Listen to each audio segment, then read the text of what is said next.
ये साबित करने के लिए कि इंसान और ज़ॉम्बी एक साथ बच्चे पैदा कर सकते हैं, मैंने सीधे एक अपेक्षाकृत साफ सुथरी महिला ज़ॉम्बी को बांध दिया। योजना थी कि समय के साथ उसके लिए भावनाएं विकसित करूंगा। पता चला कि दुनिया भर में ज़ॉम्बी सर्वनाश आ गया है। 90% मानवता ज़ॉम्बी में बदल चुकी थी, लेकिन मैंने एक प्यार प्रणाली सक्रिय कर दी थी जिसका सर्वनाश से कोई लेना देना नहीं था। लेकिन ठीक उसी समय एक सुंदर दिखने वाली ज़ॉम्बी ने मेरा ध्यान आकर्षित किया। इससे मुझे अचानक ज्ञानोदय हुआ। प्यार प्रणाली में जाति या लिंग पर कोई प्रतिबंध नहीं लग रहा था। इसके अलावा इतनी सुंदर ज़ॉम्बी को बस यहाँ छोड़ देना कितनी बर्बादी होगी। यह सोचकर मैंने सीधे अपनी जेब से एक रस्सी निकाल ली। इस समय ज़ॉम्बी, शायद इसलिए कि वह बहुत बोर हो रही थी, बार बार दीवार से अपना सिर पीट रही थी। यह देखकर मैंने रस्सी के एक सिरे को एक फायर हाइड्रेंट से बांध दिया और दूसरे सिरे पर एक फंदा बनाया। फिर मैंने ज़ोर से फेंका और सीधे पूरी ज़ॉम्बी को उसमें फंसा लिया। तुरंत उसने एक दहाड़ निकाली, लेकिन अगले ही पल उसके मुंह में एक चिथड़ा ठूंस दिया गया। इतने करीब इंसानी मांस की गंध सूंघकर ज़ॉम्बी इस समय बहुत हिंसक प्रतिक्रिया दे रही थी। वह लगातार अपना छोटा सिर मेरी तरफ झुकाने की कोशिश कर रही थी, लेकिन मैंने उत्साहित होकर उसका छोटा हाथ सहलाया। अचानक मेरे दिमाग में सिस्टम की आवाज़ गूंजी, बधाई हो होस्ट, हाथ पकड़ने का मिशन पूरा करने के लिए। लक्ष्य का नाम चे जियाओ जियाओ, पहचान महिला कॉलेज छात्रा, कॉस्प्ले उत्साही, ज़ॉम्बी की पसंदगी, हाथ पकड़ना, पुरस्कार किलोग्राम कच्चा मांस, पहला चुंबन पुरस्कार, ज़ॉम्बी वायरस वैक्सीन, पूर्ण रणनीति पुरस्कार, जेनेटिक इवोल्यूशन पोषण। ये देखकर मेरी सांसें तेज हो गईं। पिछले 2 पुरस्कारों का तो कहना ही क्या, सिर्फ हाथ पकड़ने के पुरस्कार के किलोग्राम कच्चे मांस से ही मेरा 2.5 साल तक का गुजारा हो जाएगा। हालांकि अब मुश्किल हिस्सा यह है कि ज़ॉम्बी की पसंदगी कैसे बढ़ाई जाए। फिलहाल उनके दिमाग में सिर्फ दिमाग ही भरे हुए हैं। क्या वे वास्तव में समझ सकती हैं कि पसंदगी क्या होती है? थोड़ी देर सोचने के बाद मैंने चे जियाओ जियाओ के मुंह से चिथड़ा निकाल लिया। उसने तुरंत मेरी तरफ दहाड़ लगाई। उसके नुकीले दांतों से भरा मुंह लगातार कट कट की आवाज़ कर रहा था, कुरकुरी क्लिक की आवाज़ें निकाल रहा था। मैंने सिस्टम स्पेस से एक टुकड़ा कच्चा मांस निकाला और जबरन उसके मुंह में ठूंस दिया। तुरंत दहाड़ अचानक बंद हो गई। वह तुरंत कच्चे मांस को फाड़ने लगी। यह देखकर मैंने सिस्टम किया, इतने नुकीले दांतों के साथ ऐसा लगता है कि मैं अभी के लिए दूसरे चरण के पहले चुंबन पुरस्कार के बारे में भूल सकता हूँ। इस समय बगल के दरवाजे को धक्का लगा। एक आदमी और एक औरत उसमें से बाहर निकले। छोटे भाई, मेरे पति और मैं 2 दिन से कुछ नहीं खाए हैं। देखो, तुम्हारे पास इतना खाना है, फिर भी तुम इसे ज़ॉम्बी को खिला रहे हो। क्या तुम हमें कुछ दे सकते हो? ये दोनों नवविवाहित जोड़े थे। आदमी का नाम झाओ दाबाओ था और औरत का नाम लिन केकिंग था। चूंकि वे आमतौर पर हर दिन टेक अवे ऑर्डर करते थे, इसलिए उनके पास घर पर अतिरिक्त भोजन नहीं था। मेरे पिछले जन्म में मैंने उनकी बकवास पर विश्वास किया और उनके साथ अपना भोजन साझा किया। मैंने मूल रूप से सोचा था कि वे मेरे प्रति आभारी होंगे, लेकिन जब मैं भोजन की तलाश में बाहर गया तो उन्होंने मेरे कमरे में सभी आपूर्ति खाली कर दी, फिर दरवाज़ा कसकर बंद कर दिया। चाहे मैं कितनी भी चिल्लाता, उन्होंने परवाह नहीं की। इस तरह के लोगों को मैं किसी भी तरह का भोजन नहीं दूंगा, लेकिन लिन केकिंग उपयोगी हो सकती है। इस समय सिस्टम इंटरफेस मेरे सामने प्रकट हुआ। नाम लिन केकिंग, पहचान विवाहित महिला, गृहिणी, पसंदगी, हाथ पकड़ना पुरस्कार, किलोग्राम ताजे फल और सब्जियां, पहला चुंबन पुरस्कार, 1 वर्ग मीटर का घर, पूर्ण रणनीति पुरस्कार, 1 वर्ग मीटर का विला। यह देखकर मैं मदहोश होकर मुस्कुरा नहीं सका।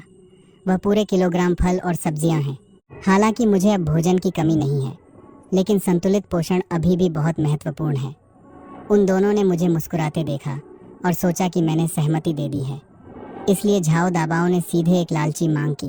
पहले हमें किलोग्राम सुअर का मांस दो और शुद्ध पानी के कंटेनर भी। मैं गुस्से में हंसने ही वाला था। हाँ, मैंने कब कहा कि तुम्हें कुछ दूंगा? हालांकि मेरे पास खाने से ज़्यादा भोजन है। मैं इसे ज़ॉम्बी कुत्तों को खिलाना पसंद करूंगा, बजाय तुम दोनों को देने के। यह कहने के बाद मैंने सीधे से जियाओ जियाओ को वापस कमरे में धकेल दिया। झाओ दाबाओ ने मेरी पीठ पर क्रोधित होकर देखा। वह आगे बढ़ना चाहता था, लेकिन जिस ज़ॉम्बी को मैं ले जा रहा था उससे वह डरता था। कमरे में वापस आकर मैंने चे जियाओ जियाओ को सुरक्षित रूप से बांध दिया। फिर मैंने सिस्टम पैनल को फिर से चेक किया। मुझे आश्चर्य हुआ कि चे जियाओ जियाओ की पसंदगी अंक बढ़ गई थी। इसने मुझे मेरे पिछले जन्म की याद दिला दी। सर्वनाश के बाद के चरणों में बुद्धिमत्ता वाले कई विकसित ज़ोंबी दिखाई दिए। क्या चे जियाओ जियाओ भी विकसित हो सकती है? इसके अलावा सिर्फ मांस के इस छोटे से टुकड़े से उसकी पसंदगी अंक बढ़ गई। यह सामान्य महिलाओं की तुलना में बढ़ाना बहुत आसान था। तुरंत बाद मैंने कुछ और टुकड़े कच्चे मांस के निकाले और चे जियाओ जियाओ को खिलाया, जिससे सफलतापूर्वक उसकी पसंदगी अंक तक बढ़ गई। मैं मूल रूप से उसे खिलाता रहना चाहता था, लेकिन जब मैंने उसका फूला हुआ पेट देखा तो मैंने निर्णायक रूप से छोड़ दिया। उसके मुंह में चिथड़ा वापस ठूंसने के बाद मैंने योजना बनानी और व्यवस्था करनी शुरू कर दी। ज़ोंबी के प्रकोप के 1 महीने बाद एक भयानक अत्यधिक ठंड आएगी। तैयारी के लिए केवल दिन बचे थे। पहले आपूर्ति, भोजन और पेय पदार्थ होने चाहिए, साथ ही कपड़े और दवा भी। ये सभी प्राप्त करना आसान था, लेकिन मैं एक सुरक्षित घर खोजने में अटक गया था। पर्याप्त मजबूत होने के अलावा इसे ठंडी लहर आने पर इंडोर तापमान बनाए रखने में सक्षम होना भी आवश्यक था। इन शर्तों को पूरा करने वाली इमारत ढूंढना बहुत मुश्किल था। मुझे जो पता है उसके अनुसार बिन्हाई शहर में ऐसा कोई घर नहीं है। इस समय मुझे अचानक लिन केकिंग के पहले चुंबन पुरस्कार की याद आई। इसलिए मैंने जल्दी से सिस्टम से पूछा, क्या आप जो घर पुरस्कार देते हैं वह मौजूदा है या यह पतली हवा से प्रकट होता है? सिस्टम द्वारा पुरस्कृत सभी घर पतली हवा से निर्मित होते हैं और होस्ट निर्माण के लिए कोई भी स्थान चुन सकता है। अगर मुझे जो घर चाहिए वह अपेक्षाकृत विशेष है। उदाहरण के लिए टाइटेनियम मिश्र धातु से बना एक घर और इसमें आपातकालीन निकास, गोदाम, चिकित्सा और संचार उपकरण आदि होने चाहिए। सिस्टम ने कुछ सेकंड रुककर जवाब दिया, होस्ट को वास्तुशिल्प नीले नक्शे प्रदान करने की आवश्यकता है। इसके अलावा संचार और चिकित्सा उपकरण निर्माण की श्रेणी में नहीं आते हैं और होस्ट द्वारा स्वयं प्राप्त किए जाने चाहिए। इससे मैं बहुत खुश हुआ। इसका मतलब है कि मेरा टाइटेनियम मिश्र धातु सुरक्षित घर संभव है। इस समय दरवाजे पर दस्तक दी गई। लिन केकिंग बेवकूफ़ों की तरह दरवाजे के बाहर खड़ी थी। उसने देखा कि लंबे समय से दरवाज़ा नहीं खुला है और बहुत बेचैन महसूस कर रही थी। गलियारे के दोनों सिरे अंधेरे में थे। यह सोचकर कि क्या कोई ज़ोंबी अचानक बाहर निकल आएगी। जैसे ही वह छोड़ने ही वाली थी, दरवाज़ा आखिरकार खुल गया। लिन केकिंग पहले तो खुश हुई, लेकिन जब उसने मेरे हाथ में रसोई का चाकू देखा तो उसका दिल तेज़ी से धड़कने लगा। उसने जल्दी से कहा, घबराओ मत, मेरे पास कोई हथियार नहीं है। मैंने अपनी आंखें संकरी की और उसे ऊपर से नीचे तक देखा। वह एक पतली कैमिसोल नाइट गाउन पहने हुए थी और उसके चेहरे पर हल्का मेकअप था। लिपस्टिक से पुती उसके होठ बहुत नम थे। मैंने अनायास ही निगल लिया, ऐसा नहीं है कि उसके होठ। यह टाइटेनियम मिश्र धातु सुरक्षित घर वास्तव में आकर्षक है। लिन केकिंग ने स्वाभाविक रूप से मेरी प्रतिक्रिया पर ध्यान दिया। अगर यह पहले होता तो वह लंबे समय तक मुझे थप्पड़ मार चुकी होती, लेकिन दुर्भाग्य से वह अब मुझसे भीख मांग रही थी, इसलिए उसे मजबूरन मुस्कुराना पड़ा। मैं कुछ भोजन उधार लेना चाहती हूँ। मैंने उसे तिरस्कार से देखा। नहीं, अप्रत्याशित रूप से लिन केकिंग की आवाज़ चंचल हो गई। मना करने में जल्दी मत करो। जैसे ही वह बोली, उसका शरीर थोड़ा आगे झुका, जिससे सफ़ेद त्वचा का एक चमकदार दृश्य प्रकट हुआ। मैं तुम्हें नुकसान नहीं होने दूंगी जब तक तुम मुझे कुछ खाना दोगे। मैं उसने जानबूझकर अपने वाक्य को आधे रास्ते में रोक दिया, जिससे मैं खुद कल्पना कर सकूं। लेकिन मैं इस चाल में बिल्कुल नहीं फंसा। तुम क्या करोगी? स्पष्ट बोलो, नहीं तो मैं दरवाज़ा बंद कर दूंगा। लिन केकिंग ने अपने दांत पीस लिए, पूरी तरह से जाने के लिए तैयार। मैं तुम्हें ग्राम मांस के लिए छूने दूंगी। एक स्पर्श के बदले कैसा रहेगा? मैंने इनकार में सिर हिला दिया। लिन केकिंग का चेहरा तुरंत बदसूरत हो गया। उसे लगा कि उसने इतना त्याग किया है, फिर भी यह आदमी अभी भी मोलभाव करना चाहता था। बस कह दो, मुझे क्या करना होगा तुम्हें कुछ देने के लिए? अंदर आओ पहले, फिर हम बात करेंगे। यह सुनकर लिन केकिंग स्थिर खड़ी रही। क्या तुम्हें डर नहीं है कि कोई ज़ोंबी अचानक बाहर कूद सकता है? जैसे ही उसने बात पूरी की, एक ज़ोंबी की दहाड़ सुनाई दी। आवाज़ बहुत करीब से आ रही थी। लिन केकिंग का सुंदर चेहरा तुरंत मृत्यु के समान पीला पड़ गया। उसके पास घर में प्रवेश करने के लिए खुद को बांधने के अलावा कोई चारा नहीं था। जैसे ही मैं दरवाज़ा बंद कर रहा था, मैं हॉल के तिरछे झाव दाबाव से आंख मिला हुआ था। यह देखकर कि वह खोजा गया था, उसने चुपचाप अपना सिर वापस खींच लिया। मैंने मुस्कुराते हुए दरवाज़ा बंद कर दिया। वह वास्तव में जन्मजात कुकड़ है, अपना सिर छुपाने में इतना अच्छा। घर के अंदर जब जियाओ ने लिन केकिंग को देखा तो वह तुरंत उत्तेजित हो गई। डरी हुई लिन केकिंग ने सहज रूप से पीछे हटते हुए गलती से मुझसे टकरा दिया। पीछे गर्म स्पर्श महसूस करते हुए लिन केकिंग ने एक चौंका देने वाली चीख निकाली और जल्दी से दूर हो गई। तुम अपने घर में एक ज़ॉम्बी क्यों रखते हो? क्या तुम्हें डर नहीं लगता? मैं शांत दिखा। डरने की क्या बात है, वह सिर्फ एक ज़ॉम्बी है। यह सुनकर वह मुझे झाओ दाबाओ के साथ तुलना करने में मदद नहीं कर सकी। अगर मेरे पति में आधी भी हिम्मत होती तो मुझे यहाँ भोजन के लिए भीख मांगने नहीं आना पड़ता। यह सोचकर लिन केकिंग ने सिस्टम किया, तो मुझे वास्तव में क्या करना होगा तुम्हें कुछ खाना देने के लिए? 5 सेकंड बाद मेरे सामने घुटने टेकने वाली लिन केकिंग पूरी तरह से निराशा की मुद्रा में बाथरूम की ओर भागी। जल्द ही अंदर से उल्टी की आवाज़ आने लगी। कुछ मिनट बाद वह लिविंग रूम में लौट आई और मुझसे एक असहज स्वर में कहा, मैंने वह सब कुछ कर दिया है जो मुझे करने की ज़रूरत थी। खाना कहाँ है? मैंने धीरे धीरे रेफ्रिजरेटर का दरवाज़ा खोला, जानबूझकर उसे कच्चे मांस से भरा हुआ देखने दिया। उस समय लिन केकिंग के मन में मुझे बाहर निकालने का विचार आया, लेकिन आखिरकार तर्क प्रबल हो गया। वास्तव में मैं पूरे समय पीछे की हलचल पर ध्यान दे रहा था। लिन केकिंग ने कोई हरकत नहीं की, जिससे मुझे थोड़ा अफसोस हुआ। मुफ्त में पाने के इतने करीब मैंने लगभग ग्राम पोर्क निकाला और लिन केकिंग के सामने फेंक दिया। लिन केकिंग ने ज़मीन पर पोर्क को कठोर अभिव्यक्ति से देखा। तुम मुझे सिर्फ इतना ही दे रहे हो, वह बहुत है। मूल रूप से मैं तुम्हें सिर्फ ग्राम देना चाहता था, लेकिन वह सर्वनाश में इस ग्राम मांस का मूल्य नहीं जानती थी। वह सिर्फ इतना याद रखती थी कि जब झाओ दाबाओ ने उससे शादी की तो उसने उसके परिवार को दहेज के रूप में युआन दिए और यहाँ तक कि घर के दस्तावेज में उसका नाम भी जोड़ा। लेकिन अब इतनी बात करने के बाद उसे सिर्फ यह दयनीय ग्राम मांस मिला। वह एक पल के लिए इसे स्वीकार नहीं कर सकी। आखिरकार झाओ दाबाओ को भी कभी ऐसा इलाज नहीं मिला। लिन केकिंग ने एक गहरी सांस ली और आखिरकार ज़मीन पर पोर्क उठाया और ठंडे चेहरे के साथ बाहर चली गई।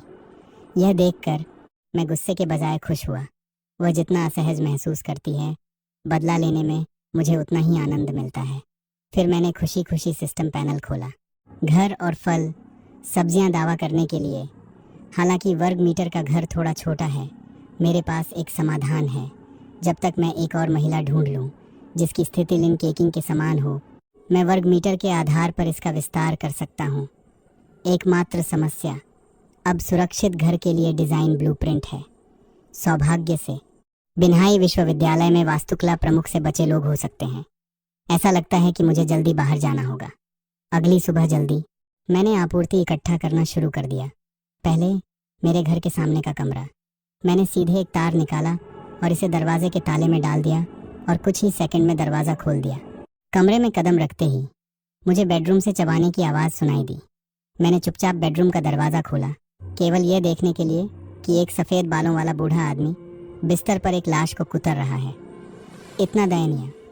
जैसे ही मैंने बोला, मैंने रसोई का चाकू उठाया और ज़ॉम्बी की गर्दन पर वार किया। लेकिन इस प्रहार ने सीधे उसकी गर्दन नहीं काटी, इसके बजाय इसने उसे सचेत कर दिया। यह मुड़ा और पंजे और नुकीले दांतों के साथ मेरी ओर झपटा। मैंने ज़ॉम्बी को छाती में लात मारी, रसोई के चाकू को बाहर निकाला और उसी समय ज़ॉम्बी को उड़ा दिया। फिर आगे बढ़ा और कुछ और बार प्रहार किया, जब तक कि ज़ॉम्बी हिलना बंद नहीं कर देती। संभलते हुए मैंने देखा कि रसोई के चाकू में 2 खांचे थे। आखिरकार यह सिर्फ एक रसोई का चाकू है। मांस काटने के लिए ठीक है, लेकिन ज़ॉम्बी काटने के लिए पर्याप्त नहीं है। ऐसा लगता है कि मुझे एक बेहतर हथियार खोजने की ज़रूरत है। दोपहर के करीब मैंने अंततः तीसरी मंजिल पर सभी कमरों को साफ कर लिया। कुल मिलाकर मैंने ज़ॉम्बी को मार डाला। बियर का एक केस, दवा की यादृच्छिक बोतलें और प्रोटीन पाउडर की एक बाल्टी मिली। हालांकि फसल प्रचुर मात्रा में थी, लेकिन तेज रसोई का चाकू भी बर्बाद हो गया था। लेकिन सौभाग्य से मुझे बेसबॉल बैट भी मिली। मैंने इसे 2 बार घुमाया और यह काफ़ी सुविधाजनक लगा। दूसरी ओर लिन केकिंग और उसके पति ने भी पीपहोल के माध्यम से मुझे ज़ॉम्बी काटते देखा। मेरे पागल रूप ने दोनों को निगलना मुश्किल बना दिया। उसी समय वे खुश थे कि उन्होंने पहले कोई कदम नहीं उठाया। अन्यथा वे वास्तव में बर्बाद हो जाते। जब तक उन्होंने अगले दरवाजे से दरवाज़ा बंद होने की आवाज़ सुनाई, तब तक उन दोनों ने दरवाज़ा खोला और बाहर निकले। उन्होंने कमरा दर कमरा खोजा, किसी भी बचे हुए भोजन की उम्मीद की। दुर्भाग्य से मैंने बहुत अच्छी तरह से खोज की थी। उन दोनों को खाली हाथ लौटना पड़ा। धिक्कार है, क्या वह कमीना टिड्डे की तरह है? उसने एक भी खाने योग्य चीज़ नहीं छोड़ी। मुझे एक स्टेक मिला, लेकिन यह मैगॉट से भरा हुआ था। झाओ दाबाओ की आंखें चमक उठीं। हनी, तुम मुझसे कुछ और खाना क्यों नहीं मांगती? लिन केकिंग अनिच्छुक रूप से मना करना चाहती थी। हमने कल ही खाया था। हम अभी वास्तव में भूखे नहीं हैं। क्या हमें उसके पास इतनी जल्दी जाने की ज़रूरत है? हम अभी भूखे नहीं हैं, लेकिन जल्द ही होंगे। क्या तुम चाहती हो कि तब तक इंतज़ार करो जब तक वह सारा खाना ज़ॉम्बी को नहीं खिला देता, इससे पहले कि तुम कुछ मांगो? लिन केकिंग जानती थी कि वह सही था, लेकिन फिर से उसे समझाने के लिए, बात करने के विचार से वह जाने के लिए तैयार नहीं थी। यह देखकर झाओ दाबाओ ने लिन केकिंग का हाथ स्नेह से पकड़ लिया। हनी, मैं तुम्हारे साथ जीवित रहना चाहता हूँ। हम निश्चित रूप से तब तक टिके रहेंगे जब तक कि सेना हमें बचाने नहीं आती। अपने पति की विनती भरी नज़रों को देखकर लिन केकिंग ने अपने दांत पीस लिए। ठीक है, मैं जाऊंगी। झाओ दाबाओ ने लिन केकिंग को अगले कमरे में प्रवेश करते देखा। उसकी अभिव्यक्ति तुरंत उदास हो गई। हम्फ, तुम दिखावटी औरत, तुम एक बार अपने आप को बेल चुकी हो। एक बार और 2 बार में क्या फ़र्क है? झाओ दाबाओ को नहीं लगता था कि उसकी कोई अजीब लत थी। वह सिर्फ समझदार हो रहा था। यही सच्चे आदमी का मतलब है, जो झुक सकता है और फैल सकता है। जैसे ही लिन केकिंग दरवाजे में घुसी, उसने एक मनमोहक सुगंध सूंघी। उस समय मैं रसोई में गया और जल्द ही एक इलेक्ट्रिक राइस कुकर के साथ बाहर आया जो आलू से भरा हुआ था। मैंने बियर की एक बोतल भी खोली, सोफे पर बैठ गया और आराम से खाया। लिन केकिंग ने गंध पर पानी भर दिया, लेकिन यह देखकर कि मैंने एक शब्द नहीं कहा, वह केवल वहाँ अजीब ढंग से खड़ी रह सकती थी। कुछ टुकड़े लेने के बाद मैंने अचानक बात की। मैं तुम्हारे बारे में लगभग भूल ही गया था। जैसे ही मैंने बोला, मैं उठा और एक प्लेट लेकर कुछ मांस निकाला।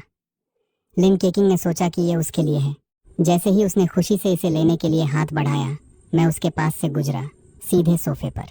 चे जियाओ जियाओ के मुंह से चिथड़ा निकालने के बाद वह तुरंत प्लेट में अपना सिर गड्ढा कर पागलों की तरह खाने लगी। दूसरी ओर लिन केकिंग कुछ शर्मिंदा दिख रही थी। उसने अपना गला साफ किया और विषय बदल दिया।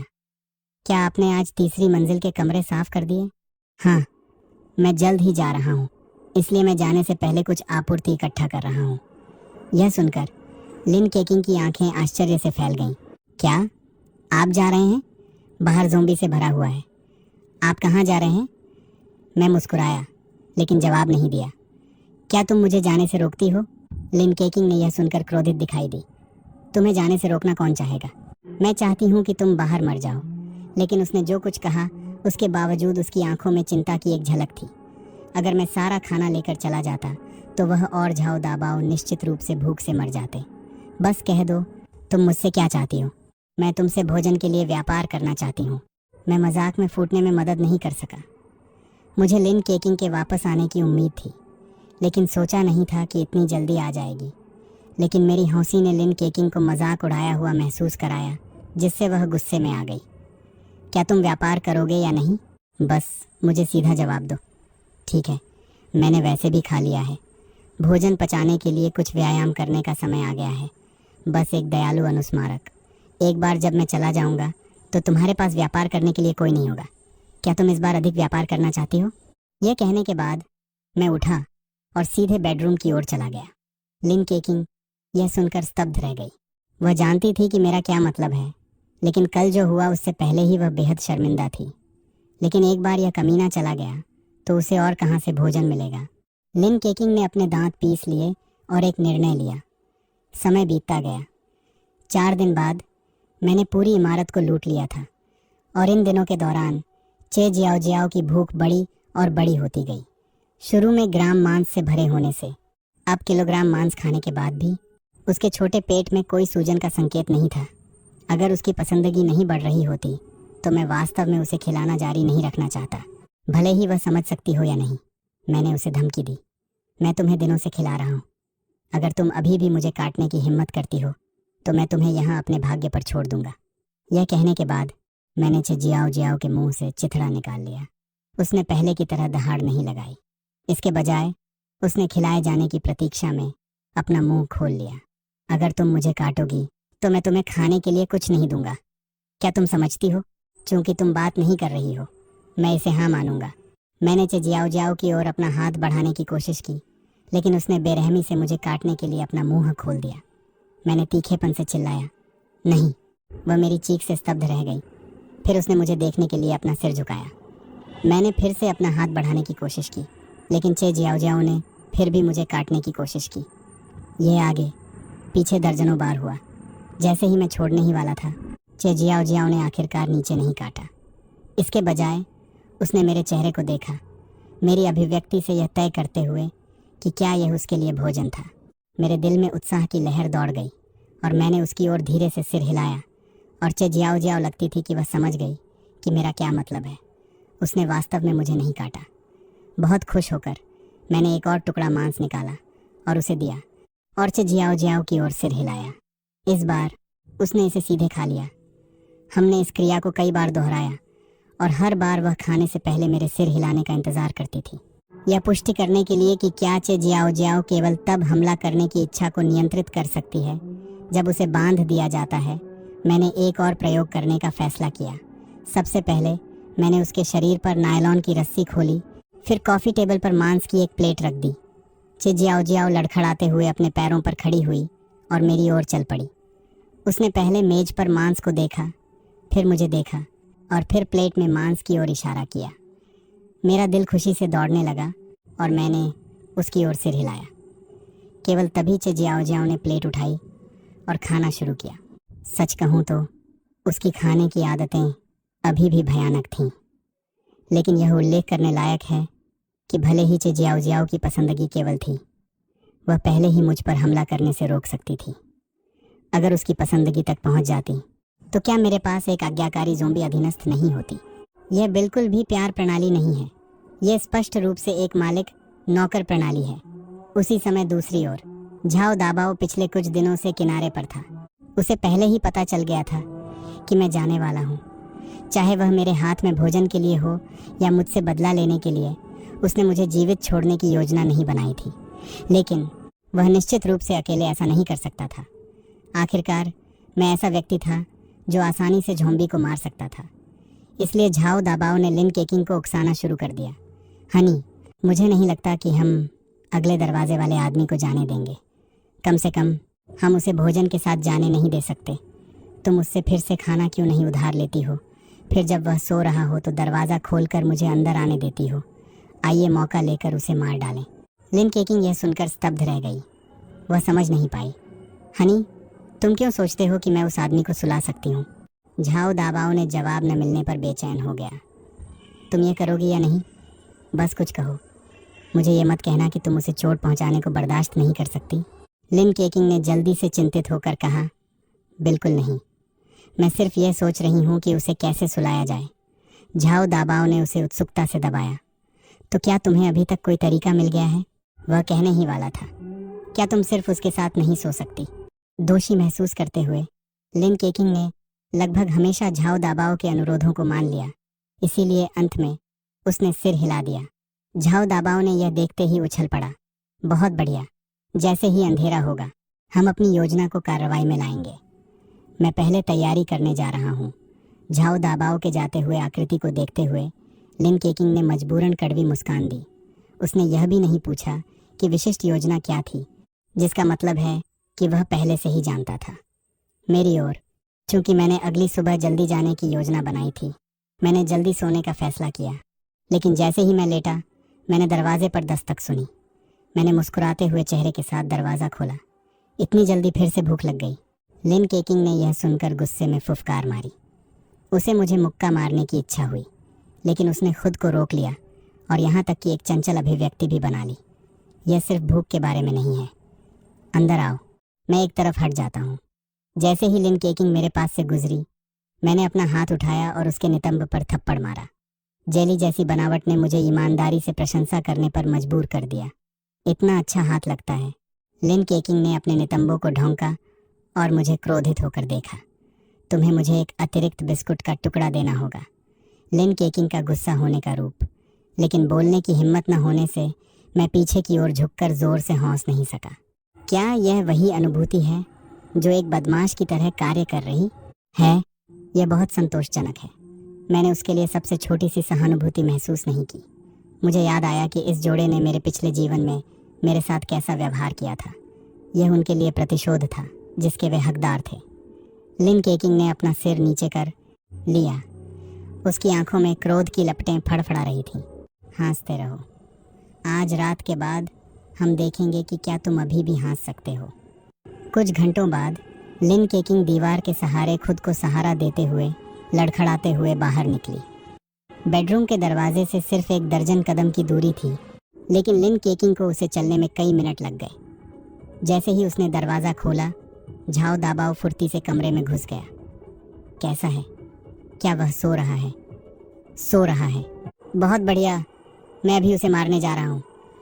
यह कहने के बाद झाओ दाबाओ ने अपने हाथ में फलों के चाकू को मजबूती से पकड़ लिया, लेकिन वह कुछ ही कदम चला था कि उसने बेडरूम के दरवाजे पर एक आकृति को खड़े देखा। इससे झाओ दाबाओ बहुत चौंका। तुम कुतिया, क्या तुमने नहीं कहा कि वह सो रहा है? लिन केकिंग भी चौंक गई, लेकिन जल्द ही महसूस किया कि कुछ गड़बड़ है। यह वह ज़ॉम्बी है जिसे उस कमीने ने पाला है। यह रस्सी से कैसे मुक्त हो गया? हनी, हम क्या करें? शायद हमें पहले निकल जाना चाहिए। झाओ दाबाओ इस समय एक तीव्र आंतरिक संघर्ष कर रहा था। वह ज़ॉम्बी से भी डरता था, लेकिन वह बेहतर जानता था कि अगर उसने आज रात को चूक गया तो उसे कभी भी इतना अच्छा मौका नहीं मिलेगा।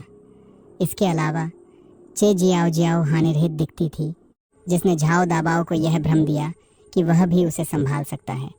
लेकिन सुरक्षित रहने के लिए उसने अभी भी लिन केकिंग से कहा, हनी, तुम उसका ध्यान भटकाओ और मैं उसका ख्याल रखूंगा। यह सुनकर लिन केकिंग का शरीर जोर से कांपने लगा। चिंता मत करो, मैं उसे तुम्हें चोट पहुंचाने नहीं दूंगी। हालांकि उसने यह कहा। झाओ दाबाओ ने वास्तव में किसी भी समय अपनी पत्नी को बलिदान करने का मन बना लिया था, लेकिन लिन केकिंग अत्यधिक अनिच्छुक थी। वह झाओ दाबाओ के लिए अपनी जान देने को तैयार नहीं थी। इस समय बेडरूम के दरवाजे से मेरी अधीर आवाज़ आई। मैंने कहा, तुम लोग कब तक चर्चा करते रहोगे? यह आवाज़ सुनकर झाओ दाबाओ और लिन केकिंग के दिल तेजी से धड़कने लगे। तुम सो नहीं रहे हो? तुम इतना शोर कर रहे हो। अगर मैं सो भी रहा होता तो जाग जाता। मेरे चेहरे पर शांत मुस्कान को देखते हुए लिन केकिंग का चेहरा आतंक से भर गया।